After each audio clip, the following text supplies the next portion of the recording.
COP28 and then the African Climate Week.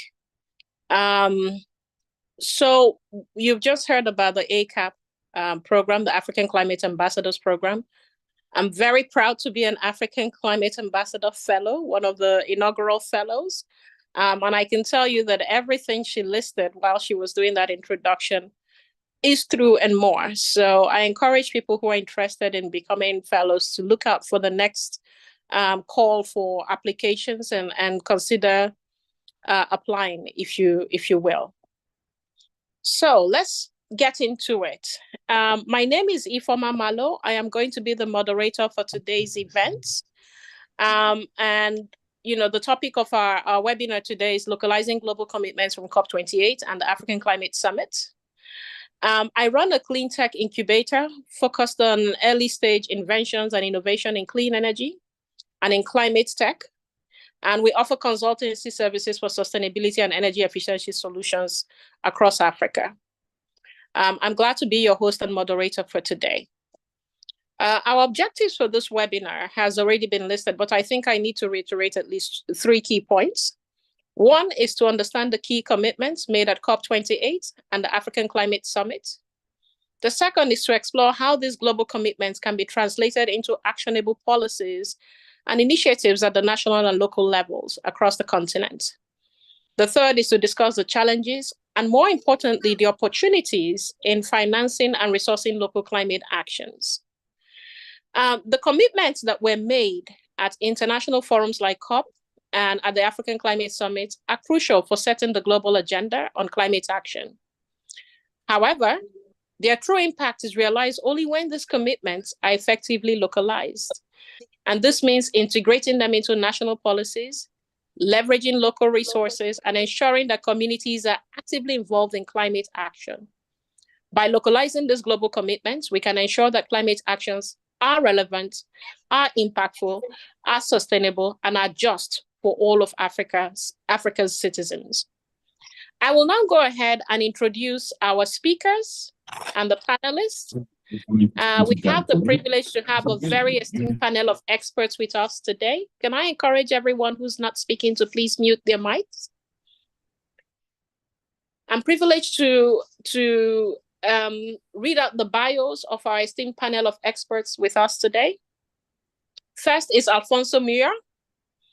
Alfonso is an environmental scientist and policy expert with extensive experience in sustainability research and environmental diplomacy. He specializes in engaging youth in multilateral processes and serves as the UNEP headquarters and host country facilitator on the UNEP Youth Constituency Global Steering Committee, amongst several other things that he's done. Please welcome Alfonso. I'd also like to introduce Bilha Ndiragu. She's the CEO of Great Carbon Valley and also the co-founder of Jacob's Ladder. Bilha is a visionary leader in climate action technology and education, and she's well known for her work in promoting Africa as a prime destination for green economy investments and for driving conversations around financing for climate action on the continent. Please help me welcome Bilha Ndiragu. I also have on this panel Lanre Akinola. Lanre is a leading figure in African business and leadership circles. He currently serves as the head of content at the Norwegian African Business Association. He has an impressive editorial background and has significantly influenced discussions on African businesses and economics. Our last panel, but certainly not the least, is Seun Oluseun Onigbinde. Seun is co-founder and executive director of Budget. Budget is a platform for budget transparency and financial transparency in government. His work is dedicated to enhancing fiscal transparency and institutional accountability across Africa. And his innovative use of data visualization has engaged millions of citizens in understanding resource management as it pertains to governance. Please help me welcome the panelists. Welcome Alfonso, Bilha, Lanre, and Oluseun to the webinar today. If you're here, please say hello. Thank you. Hello. Thank you so much, Ifeoma. It's a pleasure. Thank you. Yes, thank you for that extremely generous introduction. Welcome, Lyra. Welcome, Bilha. Welcome. Okay, so we're excited to hear all of your insights and the discussion on how we can effectively localize global climate commitments. So I thank you all for joining us today. We have several people who are still coming into the room. We now have almost 130 persons and more joining as we speak. So we're going to try and make this, very interactive as possible. The first session, the first panel discussion is about translating global commitments to local action. And what we want to do in this session is to delve into how the commitments made at COP28 and Africa Climate Summit can be effectively integrated into national policies and implemented at the local level. So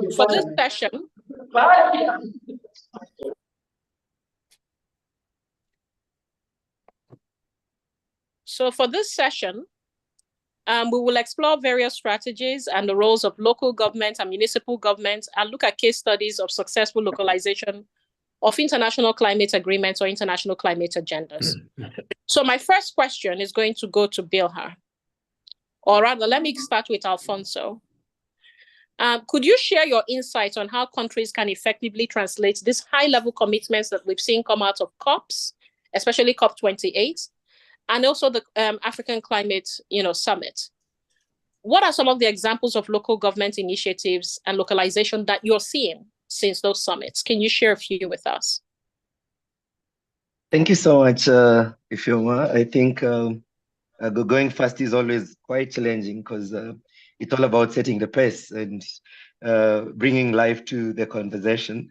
But I think we started off at a very high note, trying to see where the rubber meets the road, as we say.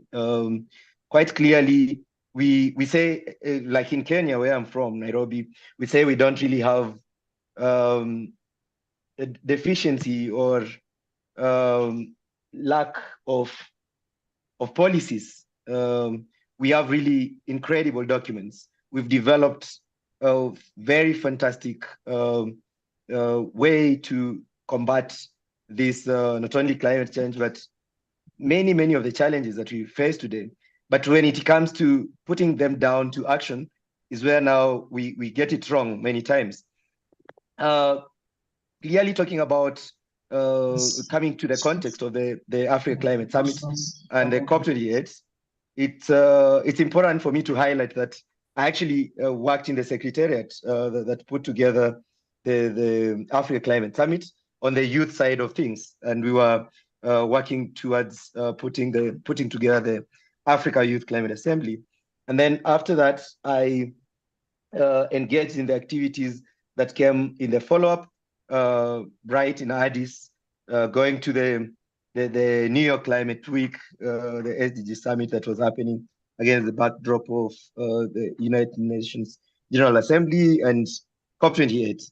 So what really we saw in the inaugural Africa Climate Summit was a rallying call for African governments and African people, if you may allow me put it that way, come together and devise strategies on how to combat the climate crisis.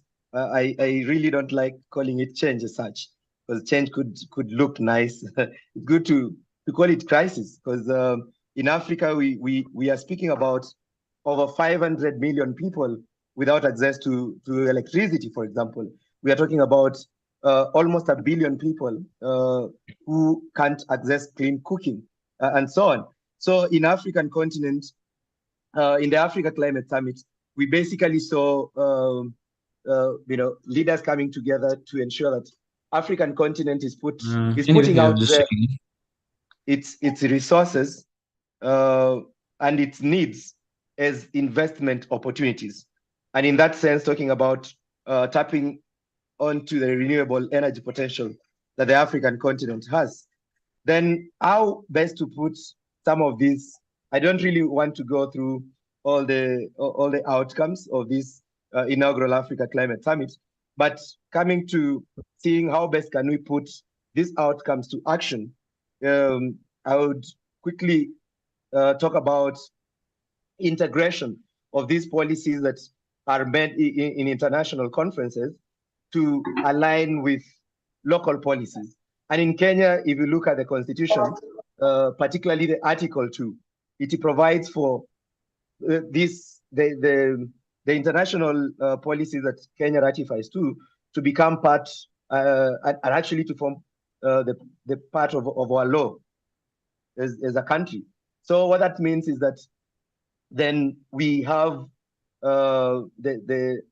we have to implement, and we need to lead on the front. So integration into the local policies is quite important, not only at the national level, but on the county level. Here in Kenya, we have the counties. Some other countries, they call them provinces, regions, and all that. So if we can ensure that we have coherence in these policies, then we'll be ensuring that we have a framework. And in that sense, also ensure that we have institutional framework to implement some of these commitments. Then another thing is to ensure that we have community engagement, because especially the local governments, you'll find that they have very close touch with the people, especially those who are on the front line of suffering from the effects of this climate change. So if we need not only to engage these people by giving them awareness, but also in empowering them, ensuring that their voices matter in decision making. Otherwise, then we'll not be representing the people, as we may put it. Another thing that we need to do is to ensure that there is direct funding and investments. Most of the times, people keep talking about, well, finances and climate financing in the international meetings. But if you happen to have a discussion, a very honest discussion with someone on the front line of this crisis, then they really don't understand how this even gets to happen in the real world. So we need to ensure that we are having this direct investment to some of these communities, people on the front lines, but again, ensure that we are leading, like we are easing the burden of financial reporting. Some of these people may not have what we call, quote unquote, formal education, but they can do the real work. And we've all witnessed that in the context of our continent. So if you are funding these people, then you should not be expecting to have a dossier of reports from them. Let's ease in the way people need to report, and that in my thinking will be a better way of ensuring that we have a good way of domesticating some of these declarations or outcomes of international meetings. Thank you so much, and I hope that is a good way of starting it off. No, you've really, really set the bar high now. So maybe it's a great thing that you went first after all. I'm going to take a few of what you said around domesticating a lot of this national and international policies into both regional, local, and municipal communities, governments and communities. And I'm sure Olusegun would have a bit to say about that in terms of the work that he does. But I want to go over to Bilha, leading from how Alfonso has set up the conversation. We can't help but acknowledge what is happening in Kenya right now with young people agitating over a finance bill that they do not think represents their interests. And when we're talking about climate action and trying to domesticate international commitments into local action, I'm wondering, how then how do local governments understand their role in ensuring that these global commitments are realized at the grassroots level and are fair at the same time? And this is in the context of both what is happening, but even on a much more regional basis. Alfonso has given an idea of how we might domesticate it by doing advocacy and removing a lot of the barriers to accessing funding at municipal level. But is there more that can be done so that we don't get the sort of youth agitation and anger that we're witnessing now? Your thoughts, Bilha? Sure. Thanks, Ifoma, and glad to be here. It's a very complex question that you asked, so it's one of those things that I think we could spend hours discussing. But a few thoughts to share, and I think there's a question to what extent this is the government's role versus the role of other organizations such as civil society or even the private sector. And the reason for that is, to your point, yes, we have these major commitments that are done at a global level, and some of them have very, very direct effects on, on people's lives on the ground. But the real translation really happens when, say, an organization takes it up and begins to actualize it. And so I will just give me a second. And so I'll take an example of of course, it hasn't really been fully finalized, but last year there was still the conversation around the adaptation fund that had been discussed in the previous COP and kind of trickled down into last year's COP and still hasn't been actualized. And there's a question of what then will it mean when it finally gets actualized, and what should governments do to take advantage of it. That said, I think there's something to be said for what is the role of convening organizations, what is the role of organizations such as Jacob's Ladder or, AFLI, in one, understanding those bills or understanding those commitments, translating them and figuring out what does this actually mean for us as, either as an organization, as a region, as a country, and actually working quite closely with the government, the governments of the day, to ensure, and to your point, whatever is being brought to bear actually, has the wishes of the people, at least has the will of the people, at least, or encourages the views of the people to be brought in. So I'll just give a quick example. So, Kenya has just recently signed the carbon markets regulation, and that took quite a while to get passed. And of course, there was a first initial bill that got passed, and there's a lot of hullabaloo, especially from carbon project developers, on how this would sort of go down. And it was interesting and it was amazing to watch, in as much as this was a government-led process, it was amazing to watch different organizations come together, so whether it's associations, private sector, reviewing the bill, kind of saying, this is what the bill means, this is what it will, this is the impact it will have on Kenya, and also, our ability to play in the carbon space, and sort of watching that public dialogue and public space happening, to then make sure that the bill that then eventually got passed, hopefully, at least accommodated the wishes of the people. At least there was enough dialogue around it. But I guess the point I'm trying to make is, we need to create the spaces for this dialogue to happen. And sometimes the space is created by people that know what is happening and are able to translate and bring down those really big conversations that are happening to the language of the people. So it's kind of being able to, what organization will take a bill or will take whatever it is that has been committed and say, this is what it means for my region, this is what it means for my country, this is what it means for my project or the grassroots conversation that we're having. And so to a large extent, I think definitely the government needs to create the space for people to talk, but I think you do need these intermediaries who are able to take what's being discussed at those levels, bring it down to a language that people can understand, in the sense of, this is what therefore this means. And so such that even as you engage in government or as government policies, people are able to engage, but at an informed level. Again, maybe kind of going back to the question you asked me about what's happening currently in the country. Of course, there's a lot that's been happening, but what's been particularly pertinent is to watch the level of engagement, especially by young people.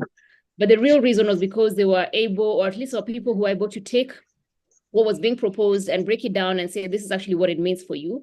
And this is why we need to either, dispute this or, or rise above it. So I think that ability to translate what these documents mean, and convey that information is quite important. And maybe the last thing I'll say is, because of technology, we're able to bring these things a lot faster to the people, vis-a-vis, in the previous times where conversations would be had at certain levels, and then maybe it'd be a few people who know what's happening at a policy level. I think now that we have the power of technology, we can actually find interesting ways to take, again, these commitments and then translate them and ensure the message is being passed to the relevant people so that they know how to then engage with the governments of the day or whoever else they need to engage in. I'll stop there. Wow.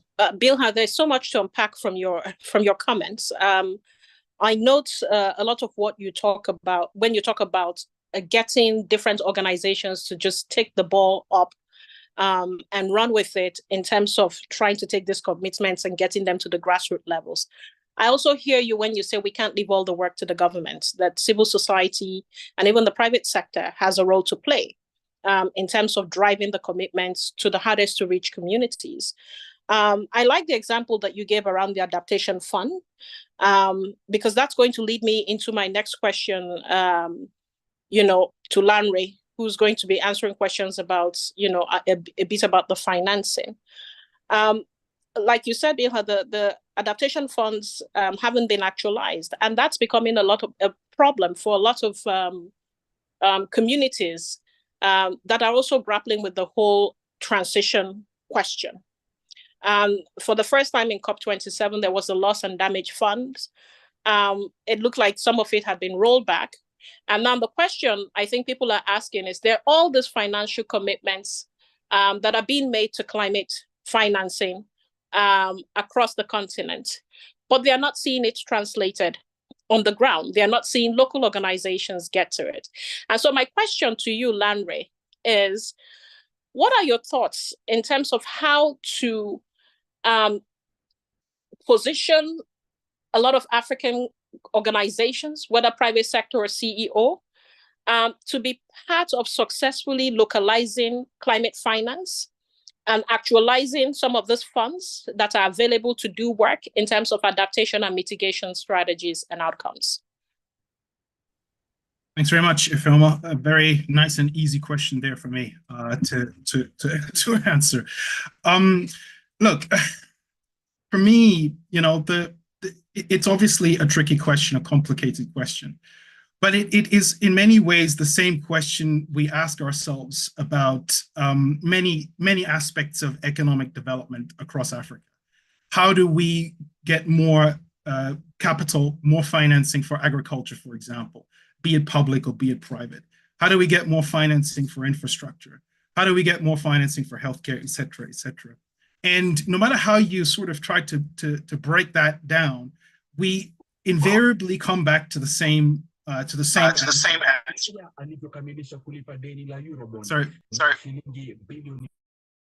We need to have anyone who's not speaking to mute themselves, please, so that we can hear our panelists. Sorry about that, Larry. Please go ahead. No worries. I somewhat lost my train of thought there, but look, we invariably come back to the same answer, right? Which Alfonso has already hinted at. Sorry, Alphonse, he made the point. Look, we have no shortage of good plans, and the reality is it's not that complicated to figure out where capital goes. Yeah, capital isn't particularly ideological about where it goes. It's very pragmatic. A way to describe it is it's a fungible commodity. Money goes where it has a friendly environment. Money goes where it knows that it can generate a return on investment. And that leads us back to the question of, well, what is the environment that is required in order to tick the box, as if you want to put it that way, that is gonna basically just make it an easy decision or a much more straightforward decision for someone who is looking at potentially deploying capital and engaging in climate finance and climate investing across Africa. And then we have the age-old conversation of, well, that's a matter of the right policies, the right regulation, the right environment. So I feel like we in this more broadly, when it comes to the question of climate action and climate finance in Africa, it is the same challenge, it's the same issue that we have in general when it comes to financing for Africa. It's a question of, where is the mismatch? Is there a mismatch between the local context and the requirements of your international investor? It's a question of how, to what extent are you actually mobilizing domestic resources, and is there more work to be done there? Now, that said, one of the big difficulties that we have is, I would say, there's a disconnect in terms of what is expected by your sort of, generally speaking, the international financier, and the realities that many African economies face today. And those standards are simply very often incompatible, as we all know. We've had this conversation many, many times. And there, you know, there's no easy way out of that. One of the things that came out of the Africa Climate Summit was, of course, a very strong appeal to the international community to say that the global financial architecture needs to be looked at fundamentally to address things like, for example, debt sustainability in Africa and debt relief. We know that many governments are grappling with that. And that we need a fundamental overhaul of global finance that more effectively and appropriately factors in the realities of local conditions, so that you don't have this inflexibility that often tends to scupper the capacity to actually attract capital. Now, I completely agree with that appeal. I think it should be self-evident that the architecture as it stands today is not fit for purpose in terms of where Africa is. It hasn't in any meaningful way changed since the end of the Second World War. The problem with that is I don't see any appetite, certainly not in the major financial centers of this world, to have that conversation. And the reason, I think the principal reason for that is a lack of leverage. You know, we have to, I think, be kind of brutally honest about this. African countries have very limited to no leverage over the levers of global capital as things stand. And in the face of that, you know, I'm not sure how you can't force yourself over that wall. Now, to try and end on a somewhat positive note on this, what I find very encouraging is the emergence of new partners and new regions that are starting to seriously look at Africa. And just for the sake of this conversation, one example I think that is compelling is what we're seeing coming out of places like the Gulf states and the UAE, who have, of course, also made some of those big commitments that we're talking about, including at the Africa Climate Summit, where they made a commitment in the billions to support, sustainable investing and climate investing in Africa. And I think within that context, Africa is in a better position. We now have 3 African countries as members of BRICS. And we know that that grouping of countries is working on an alternative financial architecture to facilitate trade focused on the global south. And I think there's a massive opportunity there to change the game. And I would say the focus in terms of the external picture ought to be on that. Sorry, I could go on ad nauseum, but those maybe just a few thoughts there to get things going. And we could listen to you ad nauseum, So thank you so much for those comments and those insights. I have a lot written down here in terms of a few takeaways. And I'm going to segue from those comments that I have here to ask Seun. Seun, are you on the call? Are you there? Say hi. Do we have Seun on the call? Seun, yes, I am on the call. Can you hear me well? Yes, we hear you now. Welcome, Seun. So I hope you've been listening, because your co-panelists have set you up for this next question that I'm going to ask you. Your work, everybody knows your work around making data accessible across income level and across literacy level. Some of the comments from your co-panelists, especially from Alfonso and now from Lanre, is talking about how we can then, and even Bill alluded to it, how we can translate some of these things, make climate literacy, climate finance literacy, carbon literacy accessible to people, even in the grassroots. What is that mechanism to do that, so that they understand what those global commitments are? And when we're bringing it to them through local commitments, it's like the work that Budget has done with governance. What is that architecture that we have to build to make that possible?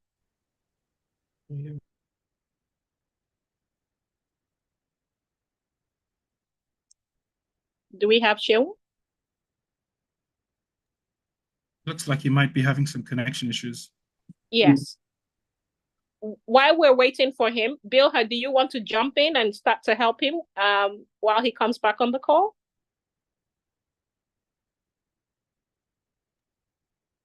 Sure. It's kind of doing someone else's homework, but let's see if we'll be able to do that. Excuse me. So I think I guess maybe just and kind of jumping onto what Lanre said, and maybe I might be taking this on a bit of a tangent, but bear with me. there's a question around, to your point, Lanre, and what Lanre just said about capital is fungible and it will go to places where it's welcome. And I think we've had lots of conversations over the years about, Africa as a victim or whatever the question is, or why we're not getting enough funding for certain things, etc. And of course, we can go into reasons for why that's happening or not happening. And I think there's something to be said around Africa positioning herself as a solution provider to a lot of these issues. And hear me on this. The reason I'm saying that is the more we begin to see ourselves as both a solution provider, but even as we go into these conversations, it's saying, here's where capital is looking to go. Africa could actually provide some really good spaces for that capital to go into, and in a way that doesn't look like we're begging or we're saying that please bring this because it's imperative, etc. Are there ways to begin to make it actually look like the obvious solution? So we'll give an example. It's very obvious, but we'll just talk about it, which is renewable energy, for example. If we are looking at decarbonizing, if part of the world really, achieving its net zero goals will require us to use a lot of renewable energy, then which is the one continent that has, a lot of renewable energy that hasn't been tapped. And if we begin to think about it from that perspective and say the world is going to need renewable energy, let's actually bring ourselves to conversation saying we are the provider of renewable energy. Why don't you come to Africa and develop those renewable energy assets and utilize the energy to help decarbonize the world? And I think we can do the same thing across multiple things. There's going to be needed talent will be required for green jobs that are going to come, that are going to be coming up, which is the one continent that has young people. It's Africa. So across, whether it's the conversations around minerals that are being required that are needed for the green transition.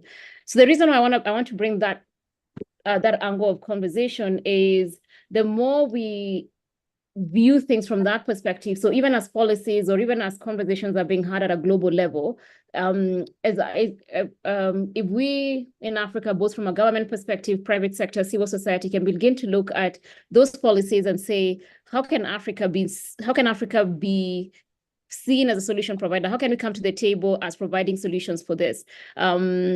I think that begins to shift the narrative quite a bit, and also begins to ask the question: why are we not seeing these investments coming? Or what are when we keep hearing the issues as to why these monies are not coming?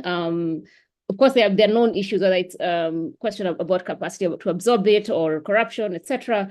But then beyond that, it's just a question of we've not necessarily had this mindset of we can provide solutions and we can actually be leaders in the conversations around decarbonization or climate action, etc. So I think maybe just wanted to add that piece around how do we show up as leaders, or how do we show up as solution providers in these conversations? And when I say we, I talk about stakeholders, policyholders, policymakers, civil society, private sector, etc. Thank you very much. Thank you, Bilha, for not answering my question, but giving us great insights on other things that we can be doing. I like a lot of what you said about having a mindset shift in terms of how we show up on these climate conversations, and not necessarily as victims, but people who are actually having things to contribute to the conversations and to the solutions. Shehu, welcome back. Thank you so much. Can you hear me well now? We hear you loud and clear. So take it away. Do I repeat the questions or do you just want to go on? Maybe you repeat a bit. I think I lost the end of the question. I got it at the beginning when you were talking about how to break this down, how to simplify and ensure that everybody understand what is at stake here. Did I get your question in any way? Yes, there's a lot of, if I may call it, jargon around the climate sector. A lot of very highfalutin terms that are used. And these things are translated from the international summits where you have very well-read experts and people who have PhDs in these topics.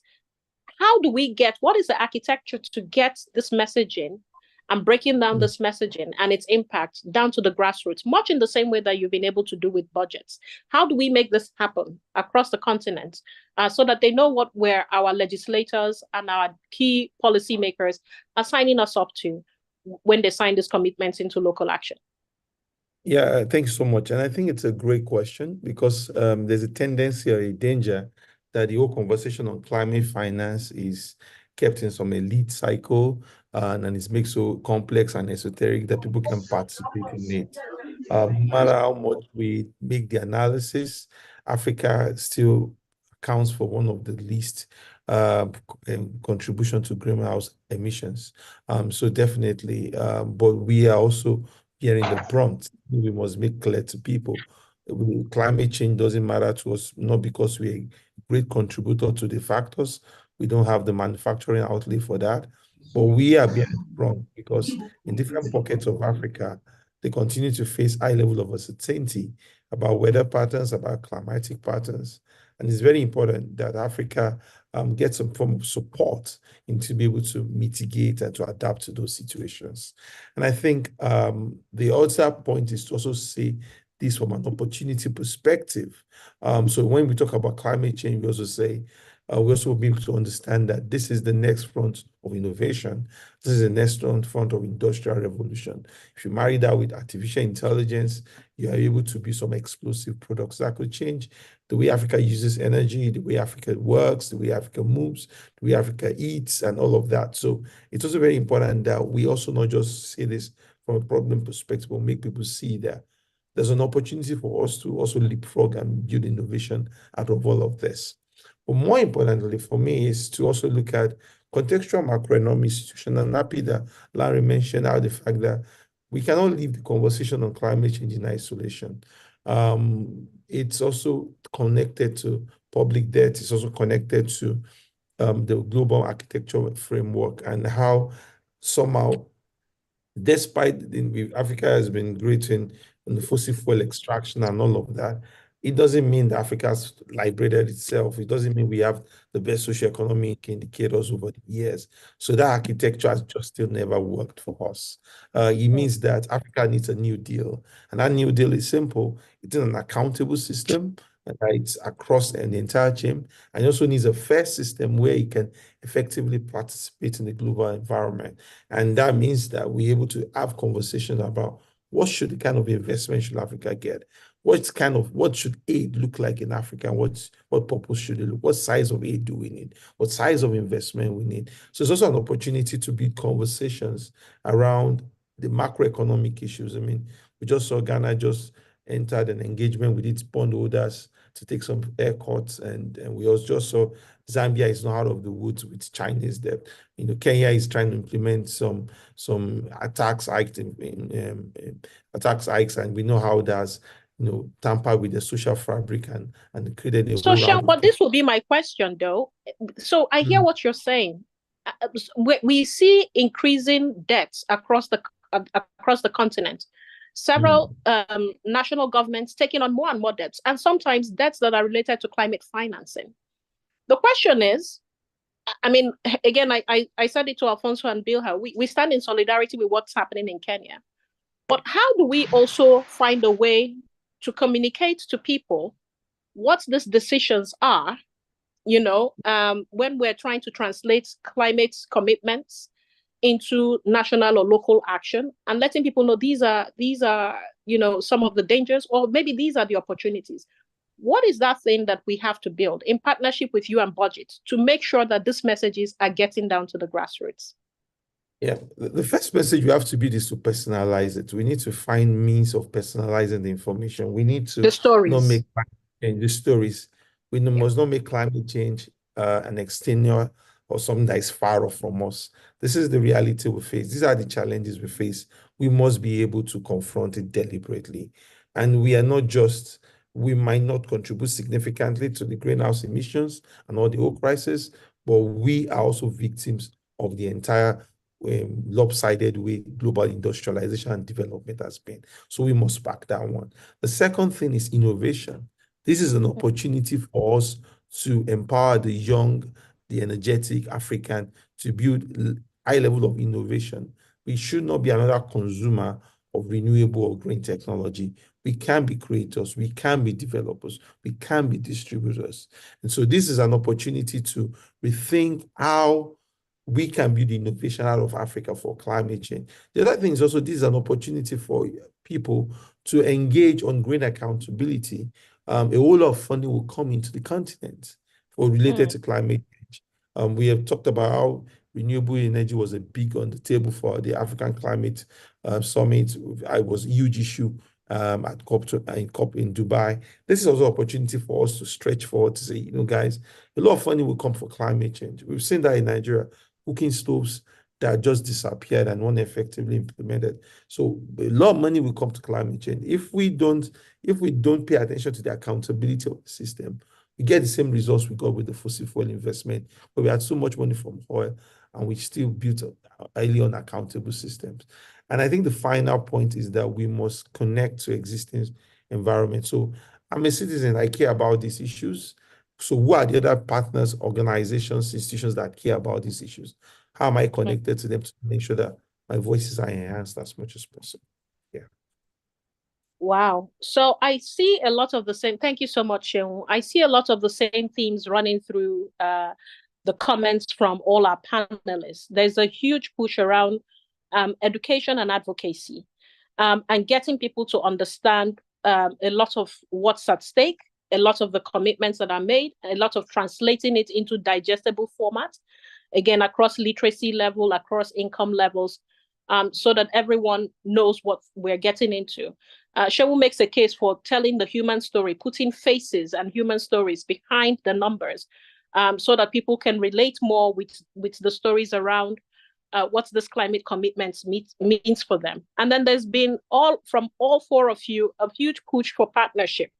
I hear a lot of we cannot do it alone. We cannot go on it alone. And more specifically with you, Sheung, I liked a lot of what you said about rethinking climate development. And I think Lanre talked about it, very, very in depth when he made his comments about how we approach funding development programs that are climate related. Lanre also contextualized it in terms of development more generally, but in terms of climate, considering a lot of the existential crisis and its impact for on humans across the board, that we need to begin to think much more granular around how we approach climate and development issues.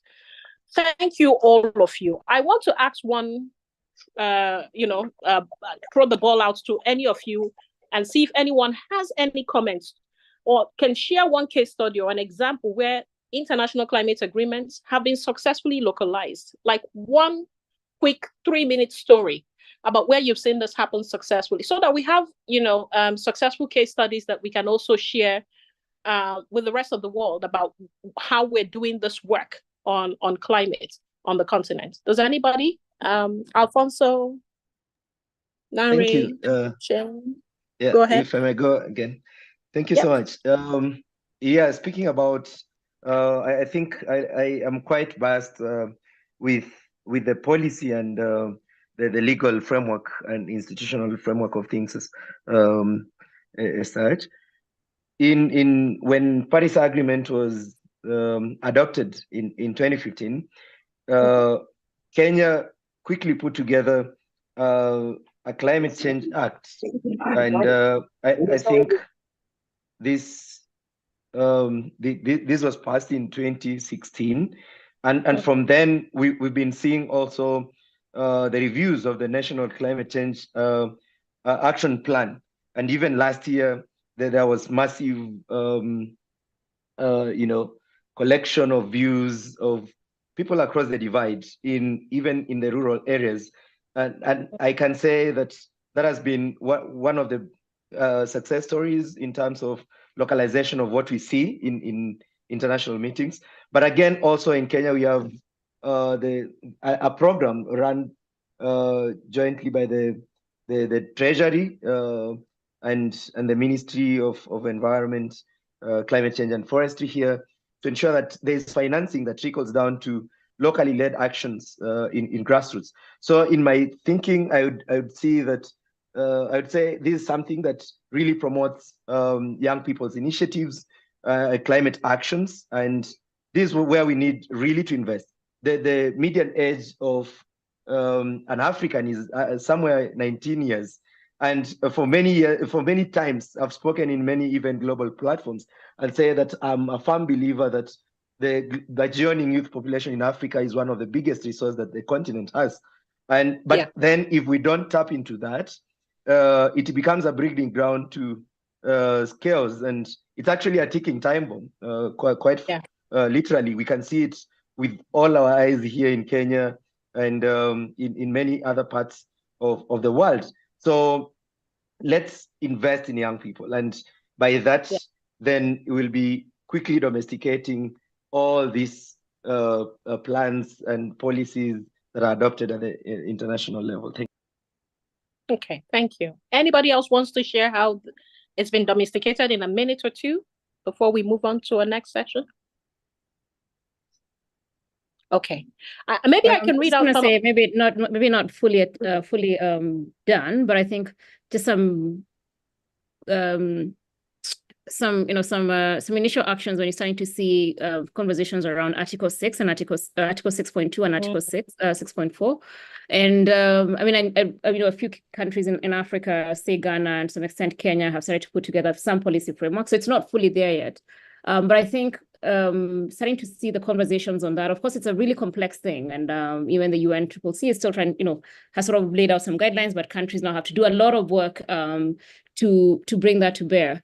And I think that the reason I thought to bring that up, having been involved in the Kenyan process, is just to say these things are it's not very easy to have a conversation that's happening, say, at a UNCCC level, coming into the country, partly because of the mechanisms that have to come into place, the gazetting and the policies and the different levels you have to take this through. And I think we have to appreciate just what it takes for policy or conversations at a global level to actually become policy in a country. It takes quite a lot to happen. So I think there's something around how do we support countries to make sure that that's happening. But maybe the last thing I'll say on that is usually when resources or when policies involve countries getting money or getting resources, you find that moves a lot faster than when it's just a policy for this and people can't quite see the benefit of it. So again, to some extent, when it's a policy that's saying you need to have this in place so that you can receive a certain fund, that you'll see there'll probably be a little bit more, the adoption may be a lot faster than just any other policy that still has a lot of benefits, but maybe the benefits are not as obvious to the people implementing that. Yeah. Thank you, Bilha. Thank you so much for your comments. We're going to round up this session and go on to the next one very quickly. But I wanted to read out three interesting comments from all of our participants in the comment section. We have one from Boyega Olurunfemi, who talks about the carbon market and says that it's complicated and fragmented, and considering the difficulties in identifying its direct impact at the grassroots level. So the question he's asking is Africa ready to take the front wheel and determine what happens here and not adopt what is happening elsewhere? Then Shadrach Agaki says, on streamlining climate financing, that we have to take a systems approach in policy making, especially in the budget making process, to help in consolidating resources. He also talks about us needing a critical mass of understanding of the simple climate action terms. And then lastly, we have Keisibure Greg, and she's from Kenya. So she's talked about how we might disseminate climate info to reach the grassroots, and talks about localizing the meaning of climate, have a dictionary or glossary with climate info in a related format, use storytelling as a tool of change, and then also more and more on collaboration. And I'm very happy to say that Clean Tech Hub, the organization I run, has done a lot of this. We have a carbon glossary where you can look at all the terms when you're hearing carbon, anything carbon. And we use storytelling a lot and case studies to talk about a lot of the climate work. So please visit our website if you want to learn more about those things. I want to thank our panelists again for this first session, but we do have a second session. And for those of you who joined late, I am going to introduce our panel again to you very briefly. We have Alfonso Muya, who is a Kenyan and who is an environmental scientist and policy expert, and works in several youth in multilateral processes. Currently serves as UNEP headquarters on the UNEP Youth Constituency Global Steering Committee. We have Bilha, who's the CEO of Great Carbon Valley, and a visionary leader in climate action. She co-founded Jacob's Ladder, one of the co-organizers of this webinar, and is one of the well-known persons promoting Africa as a prime destination for green economy investments. We still have Lanre with us. Lanre is a leading figure in African business and leadership circles. Currently serves as head of content at the Norwegian African Business Association, and has significantly influenced discussions on African business and economics. And we have my good old friend, Shenwo Nigbinde, who's co-founder and executive director of Budget, and has been at the forefront of driving fiscal transparency and international accountability across Africa. So if you joined late, these are our panelists for today. And I'm not going to segue them into talking about what we all started to talk about in the first session, which is financing and resources for local climate action. I'm going to start with you, Sheung, first. There's a lot of funding opportunities available for climate initiatives. Local organizations can't access the funds. Earlier on, Larry was talking about how, some of the barriers to entry are too high, that money goes where it is respected, it goes to friendly environments. Is it that African environments are so unfriendly to climate money, or is there something else? And how else can we be accessing this funding if they exist? What are you seeing in your circles? Sheung? Yeah, and thanks so much for that question. And I think it's extremely important that there's a rethink about how public climate resources are being distributed. It's very, very obvious that Africa is not getting the results. One thing I would say is that we're getting the leadership. I mean, at least I'm sure of two Nigerians, Tariye, that leads CIF, the Climate Innovation Fund, and Damilola that was recently appointed again to lead the C4 All. So I'm excited that at least we begin to get Africans to lead in and very they are all thematic. women, by the way, if I may add that. Sorry. Perfect example. And I know the Rockefeller Foundation also had some of a reflection recently about its climate change strategy. It's very obvious that a lot of foundations are rethinking the portfolios, they're reimagining how they get into the climate change conversation, but it's still extremely important that the localization element has to go hand in hand with it. I still believe that Africa needs its own dedicated climate innovation fund that is significant. I mean, we talk about climate innovation, CIF, we have the UN has multiple basket of fund. World Bank has its own basket of fund that we know how bureaucratic that could be. IFC has a fund, and even AFDB has a fund, but it seems that they're still embedded in very bureaucratic structures that would not accelerate innovation, considering the time that we don't have. So it's extremely important that as we maybe engage the AU and different organs within the country, Africa needs its own climate innovation fund. I mean, it needs its own, the same kind of thing that Joe Biden is doing into America, where it's creating a whole new set of funds to really accelerate the investment in climate change and also resilience in supply chain. We need that kind of size of funding that can actually, look at large-scale renewable energy projects. And whatever private foundations can do, like Rockefeller, is still extremely limited. Whatever we can do with USAID is still extremely limited. It has to be an investment imperative that this has to be guided. Because even in the entire aid industry, we know how the aid industry is.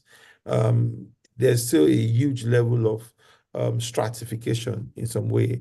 Even if you release the funds, the INGOs would maybe take a whole chunk of the funds and they will do whatever they have to do, and you might not get it. It's not local enough. You need anything else? No, I think we're good. Oh, sorry, some interfering. So, I mean, in some sort of way, I think localization that is being pushed heavily by USAID has to be evidently shown in the climate environment. The second thing for me, I can mention before, is green accountability. As we're able to distribute all of these funds, we also have to embed accountability mechanisms in there. We did not do that.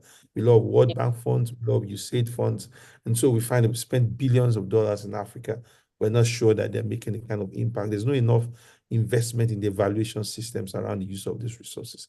I think finally, Africa needs its own special dedicated investment vehicle that is targeted towards climate innovation within the continent. Not once they went to assemble in China not another one that they're trying to import from the West, but something that investing in a knowledge ecosystem that could also breed, climate innovation for Africa. Thank you.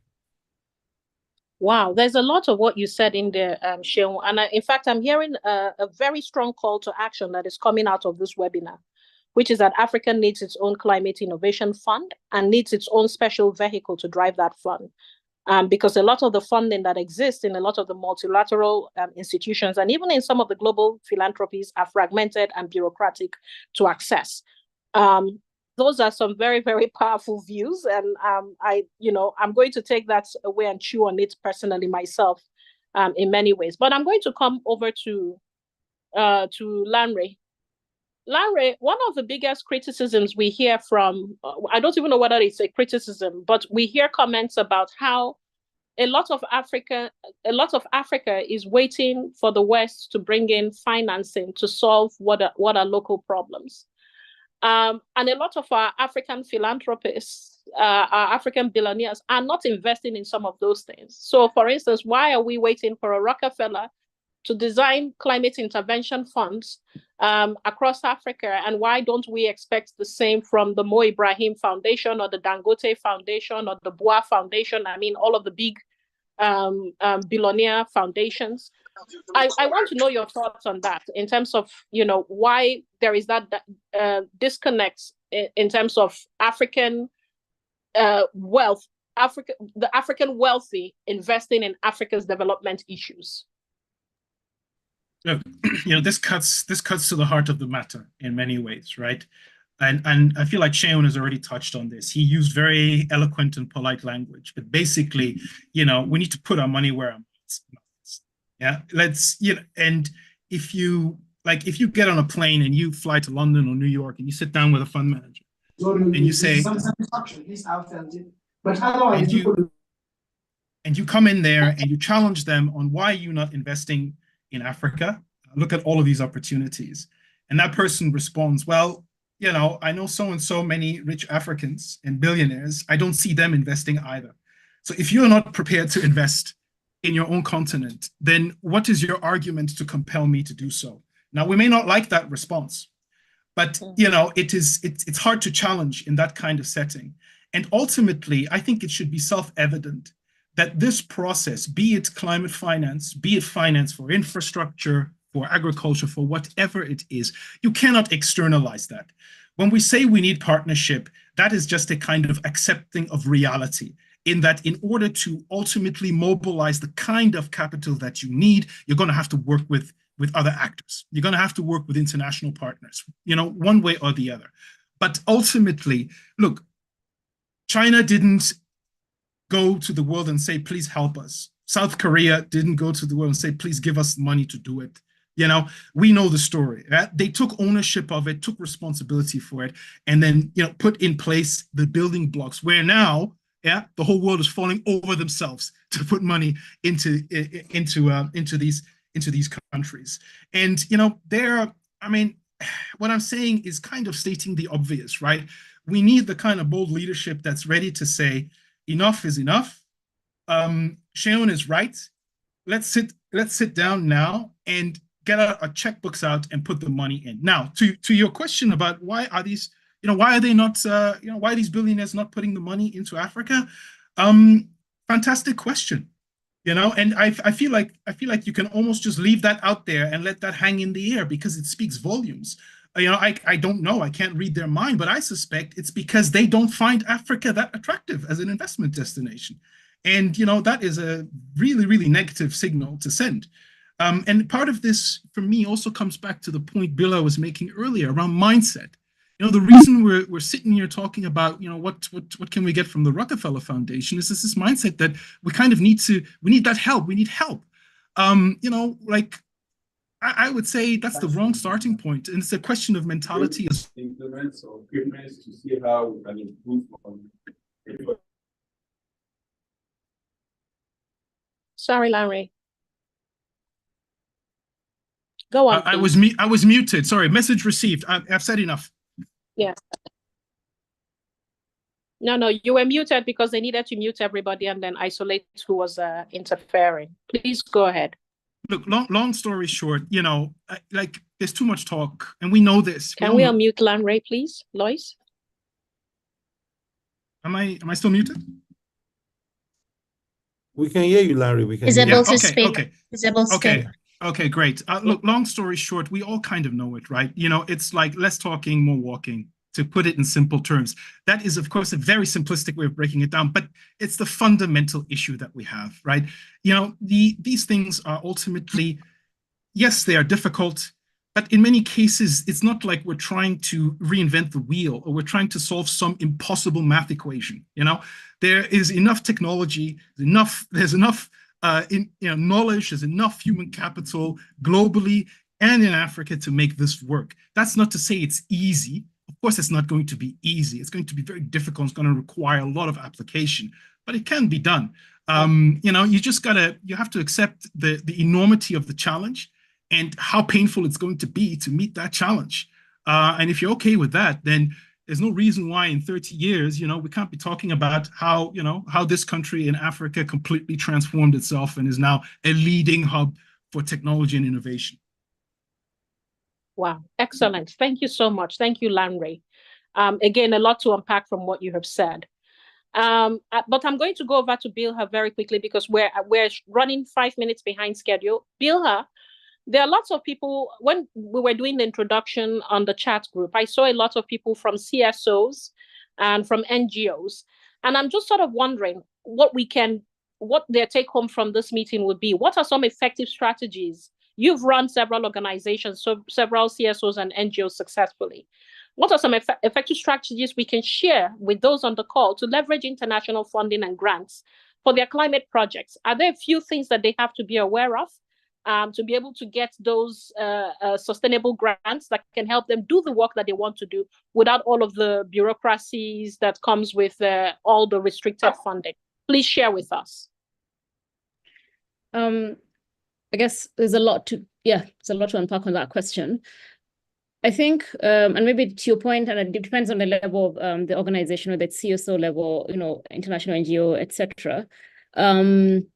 To kind of piggyback on what Lanre has said, until we are able to provide our own funding, at the moment, the funding does come from very specific places, etc. And of course, there's lots of conversations right now, and this is hopefully one of those where either we're encouraging grassroots or Africa-led funding, or how do we make sure that even international funding is a lot more reflective of conditions on the ground, etc.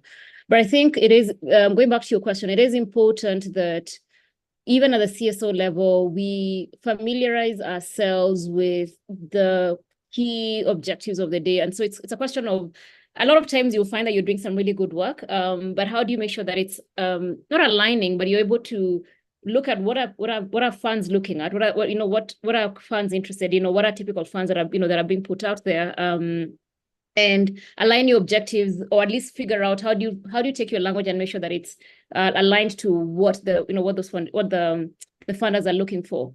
I think that's one piece. The second thing is, and I can't stress this enough, it is important that people show results. And I know there's always a chicken and egg problem, which is, how do I show results if I don't have funding? If I don't have money. Exactly. But there's a lot you can do even without, because I think sometimes we wait until, okay, it's until I raise these thousands of dollars and I have someone who does I have people and I've hired people, then we can show results. There's something to be said for what can you do with what you have, and how you're able to take the little resources, and could just be your time, and maybe a few people that are organizing and coming together, and at least getting some initial results out there. Because I think sometimes people are trying to fundraise based on concept notes or based on ideas, and it's a lot harder to translate that versus here's what we've done. But if you give us more money, we'll be able to scale this. The third piece I'll talk about is how we communicate. And I know I've always had this as a challenge from African organizations, and saying, we're not able to tell our stories better. We're doing a lot of work, but we're not able to translate that to a language that the people that own the funds or the checks can hear. And I think there's something to be said there around being able to tell our stories a lot better, being able to articulate, this is the work we've done and this is the impact it's had, and here's the changes that it's made. I think people need to invest in even in themselves, as being able to communicate and tell, just at least be able to communicate and tell their stories a lot better, because then it's easier for people to say, oh, okay, this is something that we can work on. And lastly, I'll talk about collaboration. A lot of times we see situations where, especially CSOs or people just feeling like we have to do things on ourselves and on our own. As opposed to if you actually come together with 1, 2, 3, or 4 other organizations where you're complementary, those sorts of consortiums can actually be a lot more powerful in fundraising rather than just trying to fundraise on your own, especially when you're very, very small. And so I think just encouraging us to be a lot more open, even in forums like this, or, how do we meet other organizations that are like-minded? How do we think about collaborating and, putting out proposals or approaching funders from a collaborative perspective rather than trying to do everything in a very small manner, and especially when you're small, because it's a lot harder for funders to invest in really small companies or small organizations. Yeah. Excellent. Thank you so much, Bilha. Thank you so much. And the only thing I'll add to that for smaller NGOs is document everything that you're doing. Documents, because you will need it when you then need to, like Bilha say, apply for and show that you're working. Okay, very, very good. We've come to the more exciting part. I want to thank our panelists for this session and for the 2 sessions. They have made some very, very insightful comments and contributions to these topics that we're giving to us to discuss today. It's now time for the audience, and this is how it's going to work. We'll take 5 questions at once. If you have the question, you want somebody in particular to answer the question, please direct your questions to them. If you must have a question, it's not a comment. If you have a comment or you want to contribute to the discussion, please put it in the chat box. But if you have a question, in other words, there's a question mark at the end of your sentence, you'll be allowed to ask in 30 seconds, 45 seconds. You must be able to get the question out so that we can get as many questions as possible. We'll do that for the next 20 minutes before we round up. So anyone who wants to ask a question, please use the indicator and put your hands up, the participants. Okay, we have Boyega, Olorunfemi, Murha, Christian, Shadrach, Agaki. Those 3 questions we'll take first. Can we unmute Boyega first, please?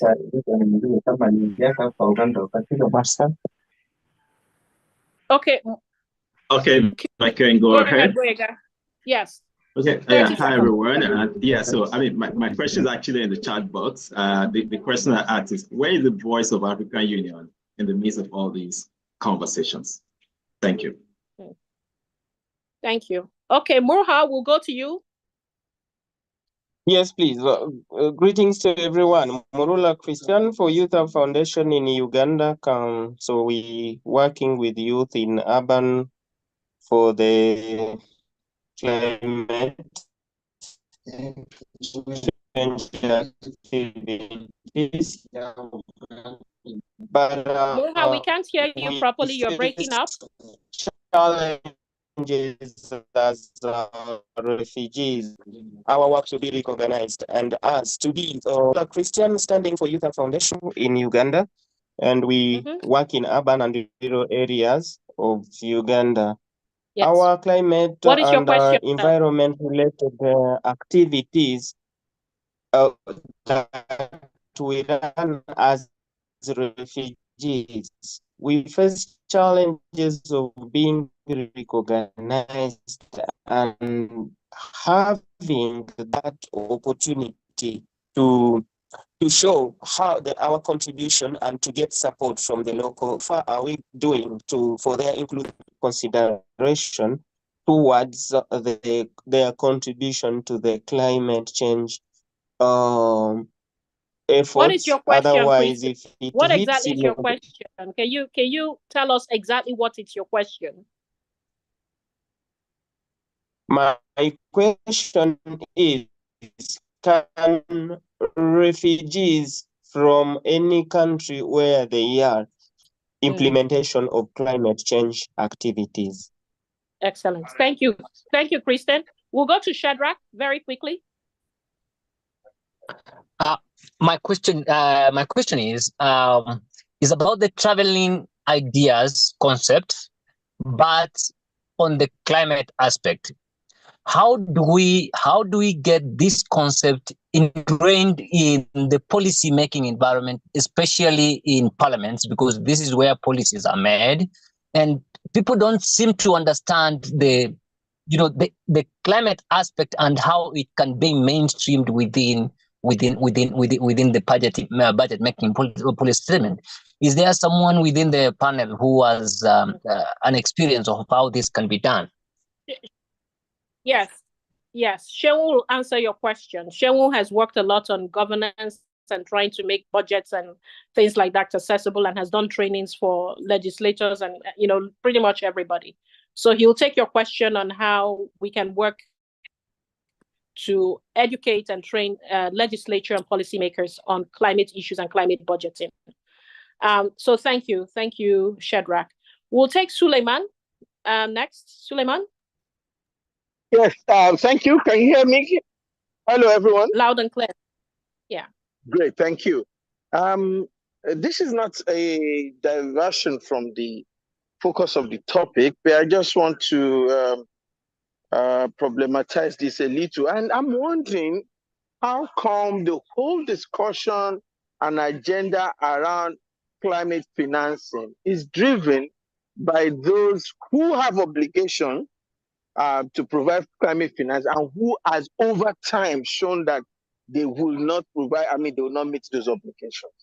So my worry is, for how long are we going to continue with those discussions that we reach agreement, build frameworks, and then just like Green Climate Fund and some others? Now, my challenge to Africa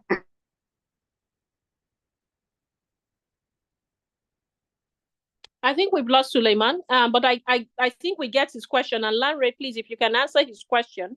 His question is around, why are we allowing those who are like the obligators to fund climate financing be the ones driving the conversation? And I guess the subtext to his question is that those who are the obligators are also the biggest polluters, but they're the ones driving the conversations about the money flow, especially how it comes to us that are the less polluters. That's the subtext that I sort of hear in his questions. And Lanre, you can answer. Sorry, can I quickly round that up? I didn't know that you missed my question. Yeah, go ahead, Suleiman. Yes. Okay, so I think I went out of network. So what I'm trying to say is that there are other issues that Africa should prioritize when we discuss. We've lost him again. Okay, can we mute him so that we go to Hyosu Aruna? Aruna, CBCS DRC. Okay. Go ahead, please. Can we unmute him? Yes, go ahead. Thank you very much. And you have 30 for seconds. Organizing this yes, sir. webinar. My question is that, my question is that, how can we strategize as civil society to get an agenda for localization about climate finance in Africa? Excellent. Have you got that question will be taken by Bilha. Bilha, the question yes, we heard you loud and clear. Bilha, his question is, how can we strategize as Africans to do a lot more climate, climate education, around climate financing? So that's my understanding of his question. And then there was a question on where is the AU in all of these conversations? And then the second one, can refugees be part of the implementation of climate financing projects in refugee that our working zones have? And I will ask Alfonso to answer those two questions. So do we want to start with you, Alfonso, and then we go to Bilha, and then to Shehu, and then we'll end with Lanre? The yes, five or six questions that were asked. Go ahead, please. Thank you so much. I got a question Alfonso? on the position. Can you hear me? Thank you. I got a question of yes, we hear you. the position of the African Union in all this conversation, I think I'll speak a little bit on that. I didn't get the second one, but you'll remind me of the that. second one is, how can refugees also be participants in this climate conversation and in accessing climate financing, understanding that they have a lot of limitations as a result of their conflicted zones, in a way that those of us that are not living in hot conflicted zones are able to even participate or go for these meetings. And, so that was his question. Thank you so much. So starting with the position of the African Union in all this, I think speaking about the Africa Climate Summit, it was basically an AU process created by the decision of the AU summit, the heads of states summit last year in 2023, and Nairobi offered to host the inaugural Africa Climate Summit. But then speaking about the prominent role of the African Union in addressing all this myriad of issues that we are all talking about here, the climate crisis the continent is facing, together with another cocktail of the many challenges that we are facing as a continent. I would say, from my opinion, that you see the way African Union operates, we have basically the AU summit, which is at the apex, the heads of states level. We have the PRC, the ambassadors. We have the executive council. We've had the AU Commission itself that then serves as a secretariat. If we look at and back to the same conversation, I think Landry has really spoken very prominently about this. We need to create self-dependency as a continent, and it has to start right now. We can't be having an African Union that is completely reliant on external, support. It can't really work purely to address the needs of its people without really meeting some of the conditions that the donor comes with. So we need really to create good funding and support for our institutions as a continent. Not only that speaks to the African Union level, but also to our countries, our institutions. We really need to ensure that that is taken into account. But on the question of refugees, definitely the peace and security element is getting to be a hot topic in climate change discourse. And I think also this speaks to the marginalized people and those who are quite vulnerable to some of these impacts.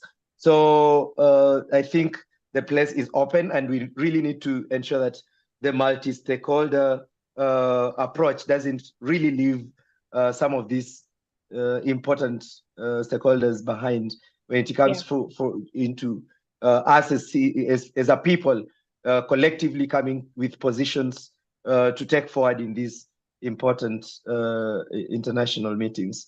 Thank you.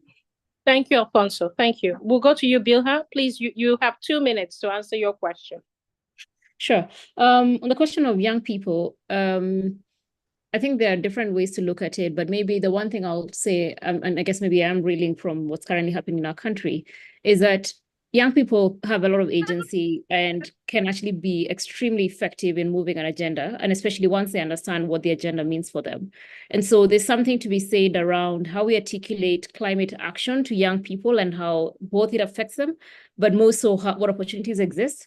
And I think maybe here I'm a bit biased because of our role at Jacob's Ladder, which is this idea of what innovation, what kinds of jobs can young people actually take in climate action, and how does this actually translate to a better future for them?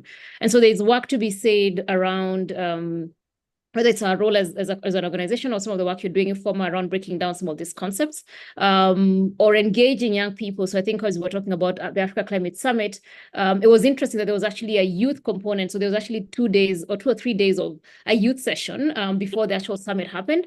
And because of that, you actually saw young people coming in and saying, oh, wait, what is this about? And what are people talking about? And their own declarations and things that actually got adopted into the Nairobi Declaration. So I think one, being very deliberate about involving young people, especially in some of these conversations, to breaking down these issues. What does climate action mean? But more so now beginning to watch, to explain or create environments for them to take advantage of opportunities coming up in climate. And they will do that. I mean, they're smart, they have agency, they can do that. On the bit around the CSOs and how they can come together, I think it's important to recognize that it always helps to have leadership. And if one CSO can come up and say, you know what, this issue is important for me and for us, and begin to rally people around an issue, then it becomes easier for others to come around it. So I think, again, if you think about lots of the a lot of the conversations we're even having right now, or even commitments that have been done by countries, or even during the the climate the action the Africa Climate Summit, or even the conversations around COP, the non-profit CSOs have a lot of influence, but it has to be someone coming up and saying, this is something that's important. Let's begin to rally, like-minded people. And so I think I would sort of take back the question to, the person that asked this, and say, if you're running a CSO and it's something that's particularly important to you, can you begin to raise it, talk about it, get a few other CSO leaders and say, okay, what can you do about this particular issue? And then actually begin to create a movement around it. And I think, but I think what's important, two things that I'll say that are important, at least to me, is even as you're coming up with issues, it is important that they're buttressed in knowledge and substance, because I think sometimes we can be seen as just being activists for the sake of being activists. So I think it is important that we are saying this is an issue that's important for so and so to take into account, or we're bringing this up into a global forum or international forum, and here are the reasons why. So I think that's one important thing. And the last bit I'll say is make sure you bring the voices of the people along with you. So again, it's not seen as though it's just the leaders that are just agitating for something, but being able to say, this is what the community is saying, and this is how this is why this benefits the community. Because then it actually shows that what you're fighting for, what you're bringing to the table, is actually taking into account the voices of the people. I'll stop there. Excellent. Thank you so much, Bilha. We'll go very quickly to Shehu, and then Lanre, you will close us out very quickly. Shehu, 2 minutes. Your question. Yeah, great question you've asked. And I think, you sparked an interest in me. Maybe we need to do more climate education, climate finance education. Something maybe we have not paid enough to, and I would definitely come back to Ife about that. Maybe something we can find collaboration, maybe with Jacob's Ladder. There's still a significant gap. Two things. One, understand this whole complexity around climate financing and what actually exists out there at the national level, at the international level. And thirdly, is also even where we can source funding for climate financing, especially for subnational governments too. Something that has been bobbing up in my mind to speak to do. But I think your question will trigger us to now only finally just crystallize that. But I agree that I promise a commit that we would seek to find a way to, how do we do more education in terms of climate funding, climate financing, climate change, and all of this connectivity with more macroeconomic issues. How do we build that much strong strain in the education ecosystem? Yeah, not just in Nigeria, but across the continent. Yeah, excellent. Excellent. Larry, why don't you close us out with your question? Sure. First, very briefly, Ifeoma, thanks so much for the outstanding moderation. I think it has to be said in case we don't have time at the end.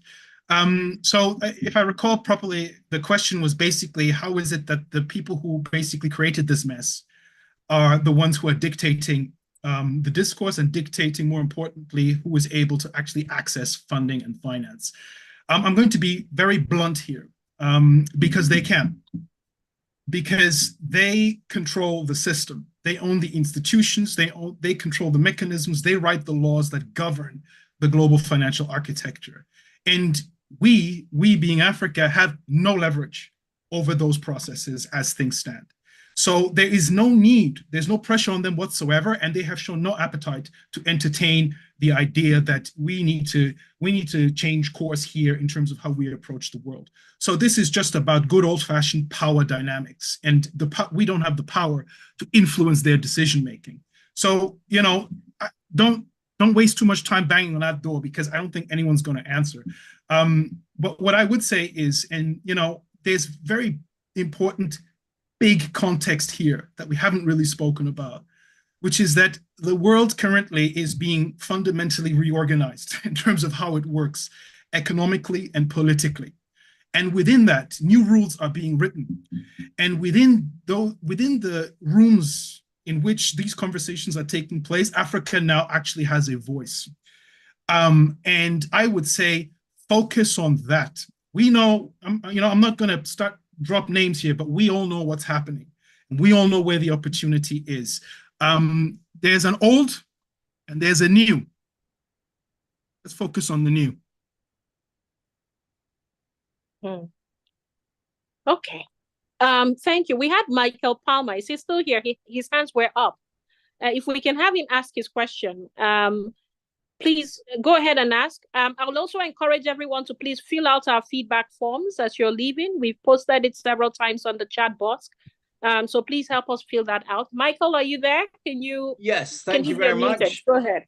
Thank you very much. This is a great forum, and I would really encourage people to think about and ask this group and the people here, the organizers and everybody here, what is the purpose of the funds? What are you asking for the funds for? They are coming. The funds will come, and the more you have the focus and can show the benefit of the funds and have an agenda of what you want the funds for, how it's used, I believe people will support your actions. You will have greater agency. Okay. And I will do everything I can to support this group. I think you're doing a wonderful job. But please, what is the next step from this conference? You want us to articulate what the funding is for? Yeah. Anybody want to answer on that? Excellent. All right. So thank you so much for that question. And because we're running out of time and we need to wrap up and we need people to also fill out the feedback form, I want to first of all thank all our speakers and then give them a minute for a call to action. Just one sentence. And if you can use that sentence to answer Michael's question, that would be great. What is your call to action? What are we taking away from this? I mean, I heard Shehu earlier when he says he did a call for our own climate intervention fund. Bill had talked about working very closely, building partnerships across different stratas of government and with civil society and private sector. Can I get every panelist to have no more than 2 sentences of what our call to action is? Please go ahead. We'll start with you, Bilha, then we'll go to Alfonso. Then we will wrap up with Shehu. After Bilha, it will be Shehu, and then it will be sorry,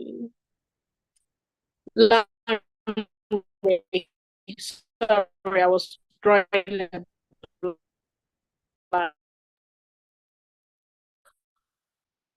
sure, thanks. Go ahead. Your last comment, your last thoughts. Sure, thanks, Ifoma. I think lots to be said, but I would say there's something to be said about education and how we break down the concepts from what's happening at a global level. How do we make sure that we break that down in a way that is understandable to different stratas of society? So again, commending everyone that's doing that. But I think my one call to action is at least for the people in this room, it's an imperative for us to be able to understand those those commitments, all those declarations, see what it means for our work and break it down and be able to explain that to the people that we work for, the people that we serve. Yeah. Right. Sorry. Yeah. Thank you. I would say that this is quite important, and congratulations for putting us together to have this conversation. I think we need to have more of this going forward. We shouldn't just be going for meetings, going for international conferences. There's a lot of appetite for that, but that really doesn't bring a lot of value if you haven't engaged in the whole roadmap, in the whole life cycle. And it all starts this way, and then even after, there's a way to follow up, and that's how we manage to get monitoring, reporting, and getting to have accountability of some of these outcomes, pledges that come out of the international meetings. In Africa, we really don't have we have solutions for every problem. I saw it with my own eyes during the African Climate Summit. Young people showcasing. It was actually in one of the big tents, was sponsored by the African Union to show innovations of young people, and we only need to support. It's not about funding only. Just if I may also get to Michael a bit. It's funding is an integral part of it, but it's not the only thing. We need sustained support in terms of technical support. We need to build capacity of these people to ensure someone may be very good in innovating, but they have nothing to do with the business angle of the things. So if we can ensure that there is holistic support, then that will be a game changer. And going forward, I'll also call out for not competing for the small spaces that arise, but ensuring that we collaborate. And by that, then we'll ensure that it is now or never, and it is us or no one to change the tide of the African Thank you so much, governance. Alfonso. Thank you so much. Now we'll go over, we have just 2 minutes left, barely 2 minutes. So we'll go over first to Shehu, and then Lanre will take us out. Well, yeah. Your call to action, sir. So my call to action, I mean, is we need a dedicated vehicle for climate innovation investment, and not just aid investment across Africa, and in solutions that tailor for the African local environment and homegrown, developed from knowledge and innovation ecosystems across Africa. We need that urgently. The second thing I also agree is that we need climate education in a scalable level across the entire continent. What we have is still relatively inadequate. So we need more climate innovation, education, or climate financing, especially at subnational governments. I think the capacity that I found recently, there's significant gaps in there. Finally, is that this whole climate innovation is also a renewal for us to put accountability at the heart of global discourse. I mean, if we do the same thing, the same way we are approaching fossil fuel investments, we would still get the same suboptimal outcome. So it's all about to bring back transparency and accountability back into the themes. And if you allow me one more, basically it's just to say, this is also all connected to the call for the reform of the global financial architecture.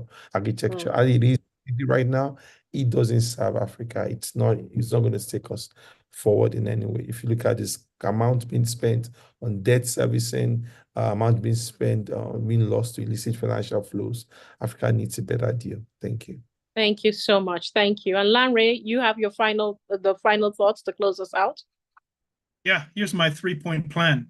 Point 1, develop a clear, compelling, and attainable vision for a sustainable future. Point 2, develop a serious, real, actionable plan to attain that vision. And 3, be absolutely relentless and uncompromising in your commitment to executing on that plan and realizing that vision. It can all be done. Thank you so much, Lanre, and thank you for your very generous comments on the moderating earlier on. Wow, you've heard it from our panelists and all our speakers today. You've heard all their valuable insights. You've heard their comments. You've heard their answers to your questions. And we can summarize everything into engagement and implementation, securing financing and funding, and working on Africa's financing climate architecture, and building collaborative efforts and partnership and networks to pull resources and expertise together for effective climate action.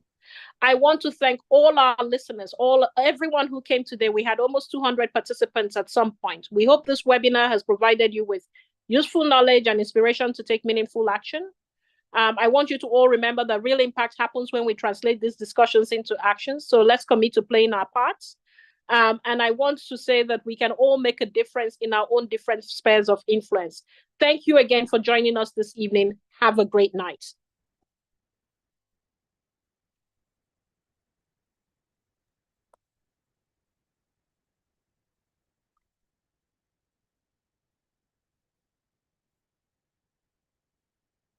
Yeah.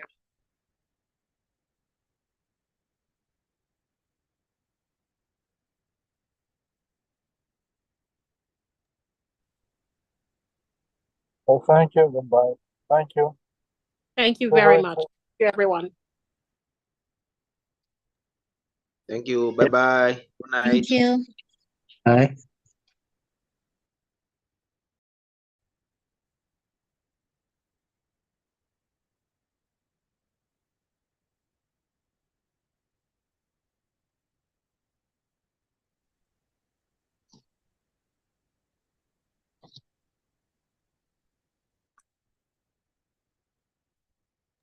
Hello. Thank you, everyone.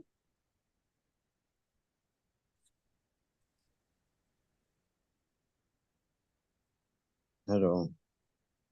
Hello. Thank you, everyone. Bye-bye. Thank you very much. Thank you. Thank you, ma'am. Sanfo Bosede Toyin, the National Financial Secretary for Small Scale Women Farmers Organization in Nigeria. Show fun. Thank you, ma. Thank you very much, Bosede. Look out for me on LinkedIn. We should talk. I'll connect you to some other people that might be willing to work with you on something. So look out for my name on LinkedIn. Okay. I'll ask Mr. Olaide Olawuwo about your name. Okay. No worries. Hello. Thank you, everyone. Thank you.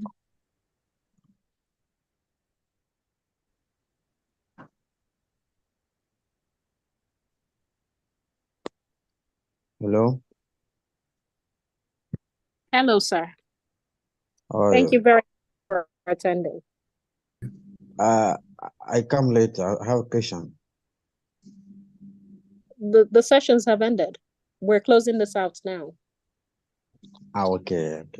Thank you. You could go ahead and ask your question, though. What is the question? A friend invited me here. I would like to know what it is about.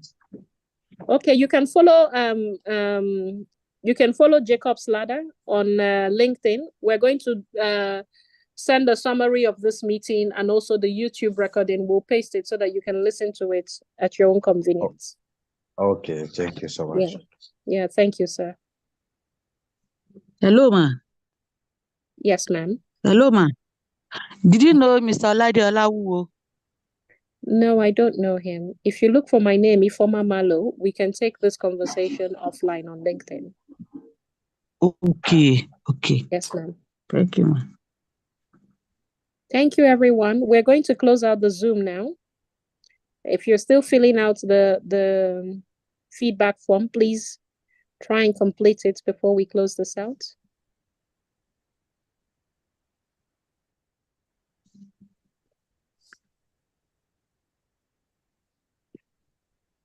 But your phone number is not there. Madam Ifeoma. I don't put my phone number on social media, ma'am.